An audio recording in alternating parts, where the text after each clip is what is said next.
ಹೆಣ್ಣು ಮಕ್ಕಳು ತವರು ಮನೆಯಿಂದ ಇವುಗಳನ್ನು ತರಬಾರದು. ಹೆಣ್ಣು ಮಕ್ಕಳು ತವರು ಮನೆಯಿಂದ ಅತ್ತೆ ಮನೆಗೆ ಈ ವಸ್ತುಗಳನ್ನು ತೆಗೆದುಕೊಂಡು ಹೋಗುವುದರಿಂದ ಎರಡು ಕುಟುಂಬಗಳ ಸರ್ವನಾಶಕ್ಕೆ ಈ ವಸ್ತುಗಳು ಕಾರಣವಾಗುತ್ತದೆ. 1. ಕನ್ನಡಿಯನ್ನು ತವರು ಮನೆಯಿಂದ ತೆಗೆದುಕೊಂಡು ಹೋಗಬಾರದು. 2. ತವರು ಮನೆಯಿಂದ ಬೆಂಕಿಪಟ್ಟಣವನ್ನು ತೆಗೆದುಕೊಂಡು ಹೋಗಬಾರದು. 3. ತವರು ಮನೆಯಿಂದ ಪೊರಕೆಯನ್ನು ಅತ್ತೆಯ ಮನೆಗೆ ತೆಗೆದುಕೊಂಡು ಹೋಗಬಾರದು. 4.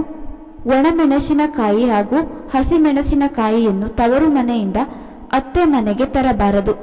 5. ಕುಂಬಳಕಾಯಿಯನ್ನು ತವರು ಮನೆಯಿಂದ ತರಬಾರದು ಹಾಗೂ ಯಾರೇ ಕೊಟ್ಟರೂ ಉಚಿತವಾಗಿ ತೆಗೆದುಕೊಳ್ಳಬಾರದು. 6. ತವರು ಮನೆಯಿಂದ ಎಣ್ಣೆ ಉಪ್ಪನ್ನು ತೆಗೆದುಕೊಂಡು ಬರಬಾರದು. ಉಪ್ಪನ್ನು ತರುವುದರಿಂದ ತವರು ಮನೆಯವರಿಗೆ ಅನಿಷ್ಟವಾಗುತ್ತದೆ. ಎಣ್ಣೆಯನ್ನು ತರುವುದರಿಂದ ಅತ್ತೆಯ ಮನೆಗೆ ಅನಿಷ್ಟವಾಗುತ್ತದೆ. 7.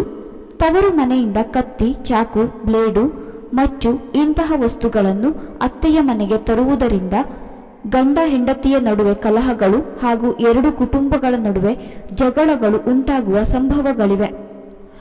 ಎರಡು ಕುಟುಂಬವು ಸುಖ ಸಂತೋಷದಿಂದ ಬಾಳಲು ಇಂತಹ ವಸ್ತುಗಳನ್ನು ಯಾವುದೇ ಕಾರಣಕ್ಕೂ ತೆಗೆದುಕೊಂಡು ಹೋಗಬಾರದು ಎಂದು ನಮ್ಮ ಹಿರಿಯರು ಹೇಳುತ್ತಾರೆ. ಸ್ನೇಹಿತರೆ, ಈ ಮಾಹಿತಿ ನಿಮಗೆ ಇಷ್ಟ ಆಗಿದ್ರೆ ಲೈಕ್ ಮಾಡಿ, ಶೇರ್ ಮಾಡಿ ಹಾಗೂ ಹೆಚ್ಚಿನ ವಿಡಿಯೋಗಳಿಗಾಗಿ ನಮ್ಮ ಚಾನೆಲ್ ಸಬ್ಸ್ಕ್ರೈಬ್ ಮಾಡಿಕೊಳ್ಳಿ.